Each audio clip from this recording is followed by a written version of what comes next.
Hello, unprofessionals. If you are listening to this, you are one of the good kids. This is an extra credit episode. Oh, or maybe you're failing at being unprofessional and you're trying to do something to boost your grade. I don't know. But either way, we gave you a little bonus, a little extra credit, a little supplemental learning. All right. So this week's episode is brought to you by Expo Marker. You can stack them together and make a sword to fight with your neighbor. You can throw them across the room when the teacher turns their back. I'll have to tell an Expo Marker story, but I'll put it at the end of the episode. Please enjoy today's episode and stay unprofessional.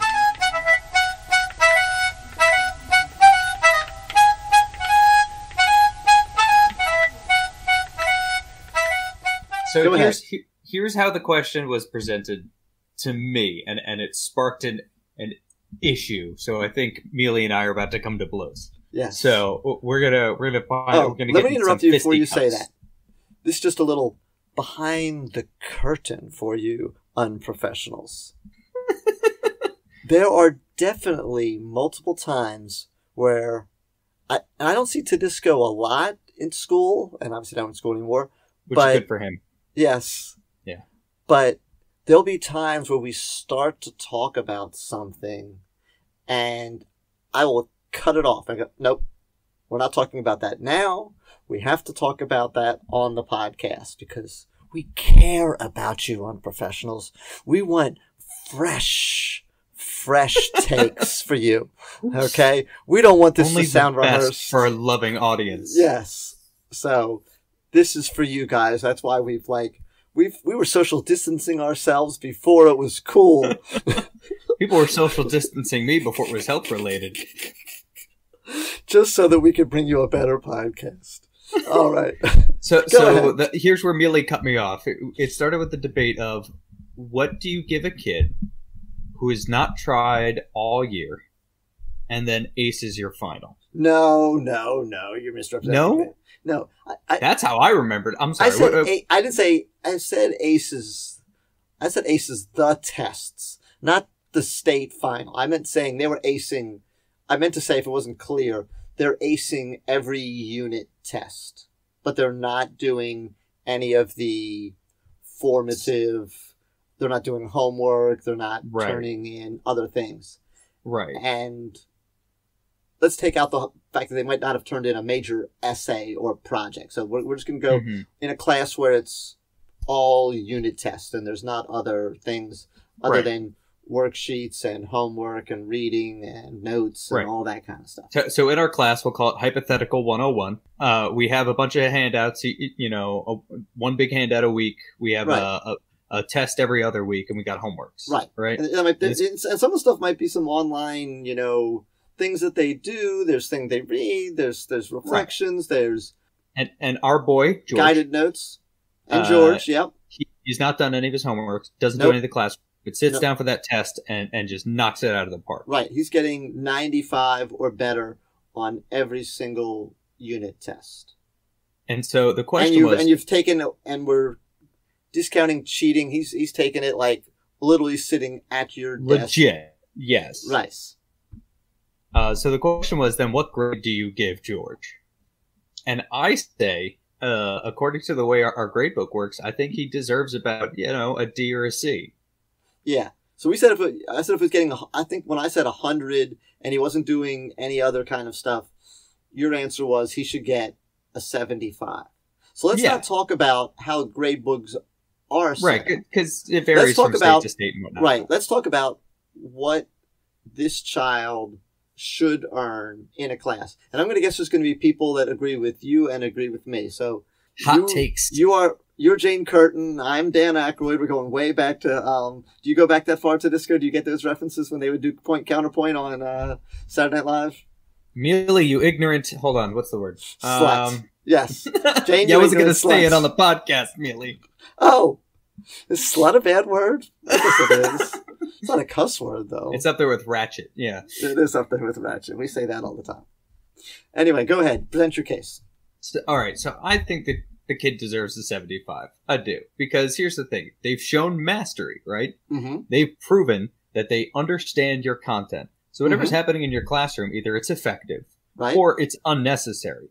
They've already mastered the content. Yes. So there's really no reason for them to be held back or fail. Right. Because they've shown that they understand it all.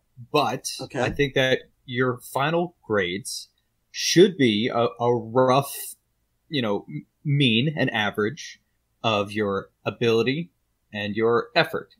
And here's what I'm going to say. I disagree.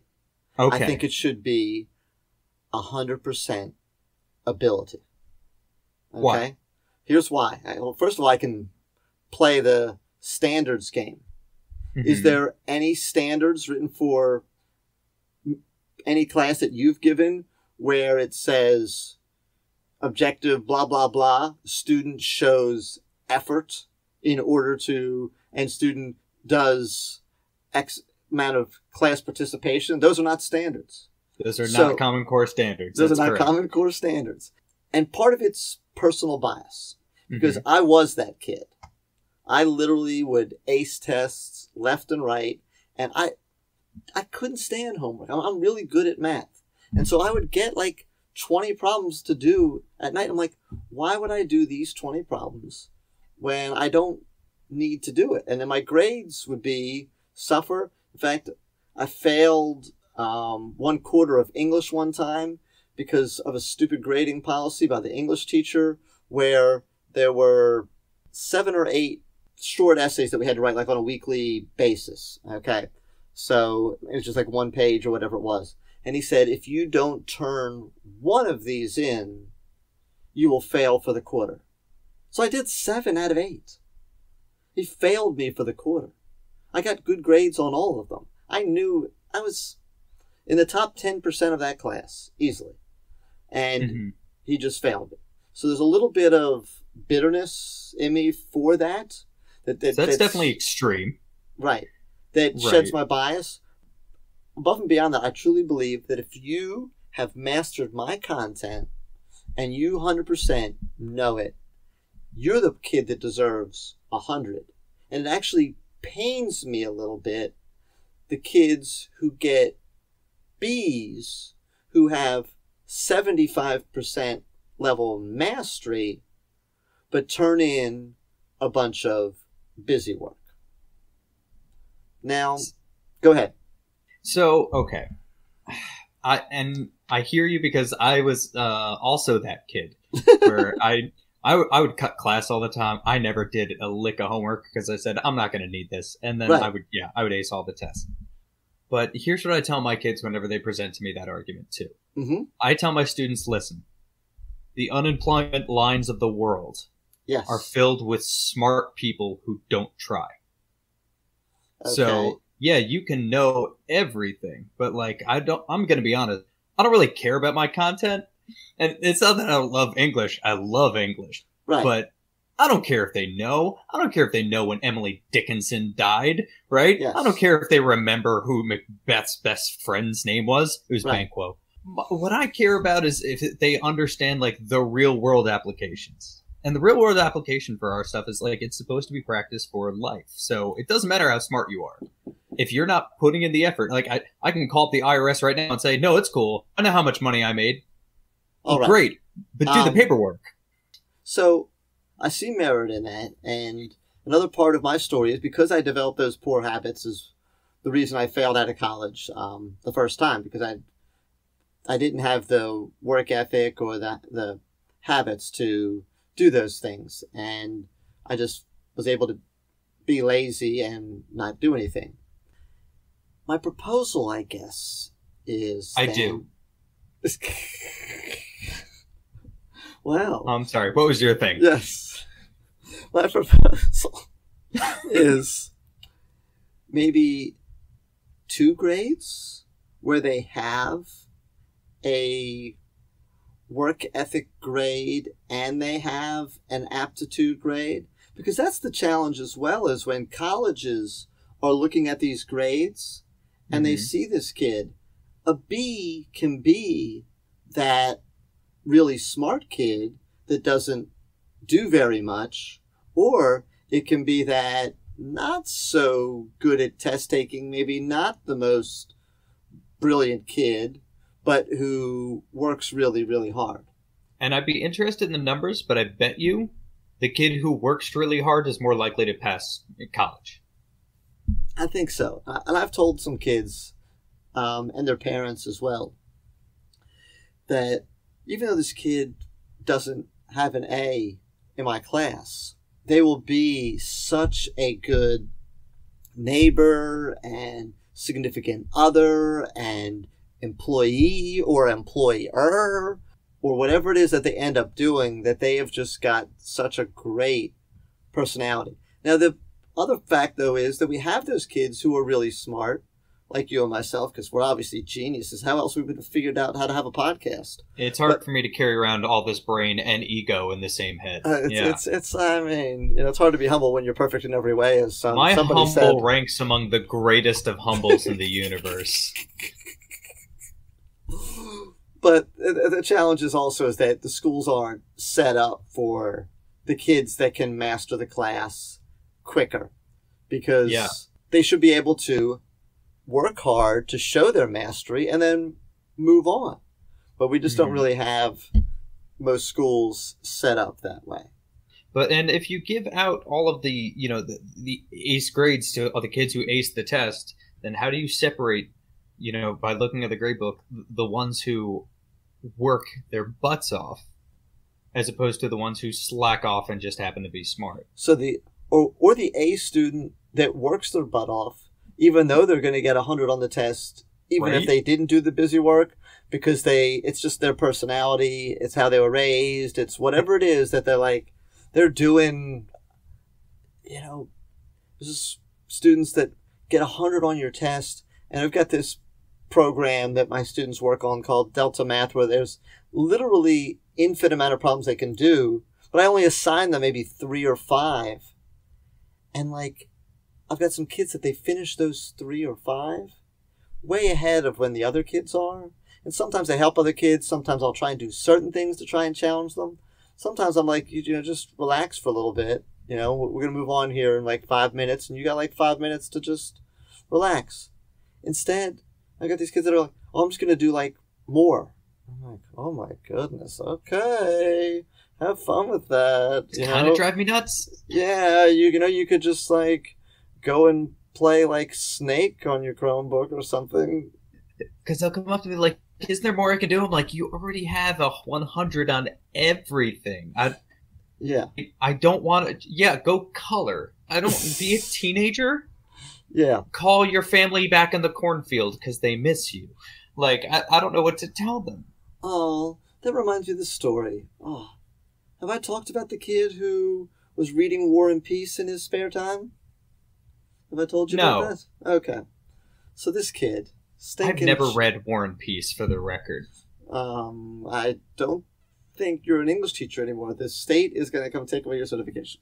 Bring it. Anyway, so I had this kid, and I had him, he was a 10th grader. So he would finish his math, and then he had his copy of War and Peace, and he would be reading War and Peace. I'm like, I don't think any teacher in high school is assigning War and Peace, because why would you want to do that? That's... Ever. Right. I wouldn't wish Tolstoy on my worst enemy. Because it's not going to happen. You're not going to get 30 kids to read War and Peace. No. If you could get them to read, the opening, paragraph, that would be a win, I think. But anyway. I haven't listened to that Josh Groban musical. Josh Groban wrote an entire musical about a couple of chapters. That's how long War and Peace is. Right. So why are you reading War and Peace? And so these aren't his exact words, but essentially he was checking a box. He said, I know that well-read, intelligent people have read War and Peace. And I want to consider myself one of those people, so I'm reading War and Peace. Which is literally the reason probably 90% of people read War and Peace. Mark Twain defined classics as books everybody wants to say they've read and nobody wants to read. Yes. And yeah, no, accurate. So that's who he was in 10th grade. And I believe this was in either the end of 11th or the beginning of senior year. And a fellow teacher of ours had him, and I happened to just be wandering by the classroom and seeing, like, oh man, so-and-so, George, is just so smart. And he's just such a great kid, because he's a really great personality. And this teacher says, let me tell you about the essay he wrote. I go, what? And so she gave me the gist of the essay.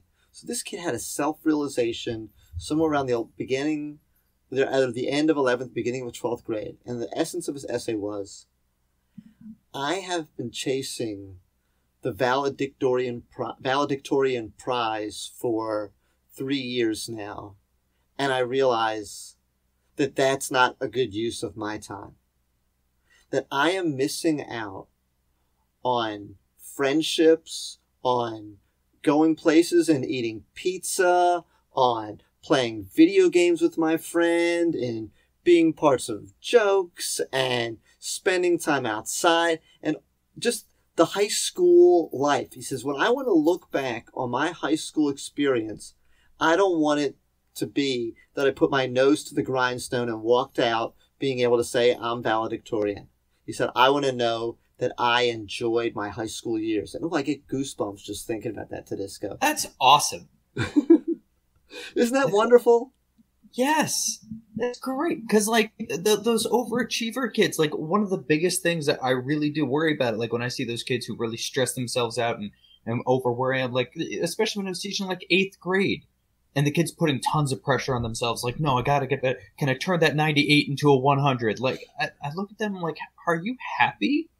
Like, are you okay? Like, because what good is it if we set up a kid to have a mental breakdown in their 30s? Right. You can't satisfy that monster. That monster will say, feed me till you are, now you could turn into Elon Musk or Bill Gates, but I don't know how happy they are. Well, Elon Musk was happy for a minute when he hit that J on Joe Rogan's show, but that doesn't last. Or when he gets the thing in the outer space, I'm sure he gets like a rush, but there's like... Yeah, but those guys are successful because they're dirtbags, not because they push themselves that hard. Like that sort of level of like misery and like just masochism. Right. Oh, man. Yeah. Like I worry about that from like a real psychological standpoint. Right. So that's kind of... Have we come to an agreement on grades or not really? I mean, that there's going to be some distance between us and where we land, but yeah, it seems like we agree that we do teach more than just content. Yes. And we need something to reflect that. Yes. So whether or not it's the grade in our class or not, I think is kind of where we differ. All right. So you got anybody listening, please email us and tell Mealey how wrong he is. Yeah.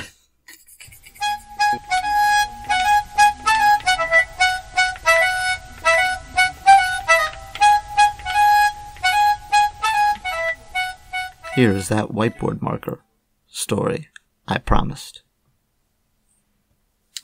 All right. So we know I'm unprofessional, right? I do things I shouldn't do. Okay. So I use a lot of expo markers in my classroom. I teach math. In fact, I have whiteboard contact paper I've put all over the tables. I've got whiteboards like all over the room. You cannot swing a dead cat in my room without hitting a whiteboard marker. Whiteboard, sorry. And some years supplies are low, so I ran out of whiteboard markers one year. And this is what I did. Don't tell anybody. I said to my students, is there a teacher you don't like? Because I'm running out of whiteboard markers. And some kids raised their hands. I said, don't tell me who it is. I said, but when you get a chance and that teacher isn't looking, take one of their whiteboard markers and tomorrow bring it to me. You shouldn't do that. It's terrible. But can I tell you something? Those little Robin Hoods were so proud of themselves when they gave me like a marker or two and said, "Ooh, Mr. Mealey, I took this marker for you." And I used it for school. I don't know. I hope that some teacher was not robbed of their last marker, but that's what I did. And since this episode is brought to you by Whiteboard Markers, I'm sharing that story.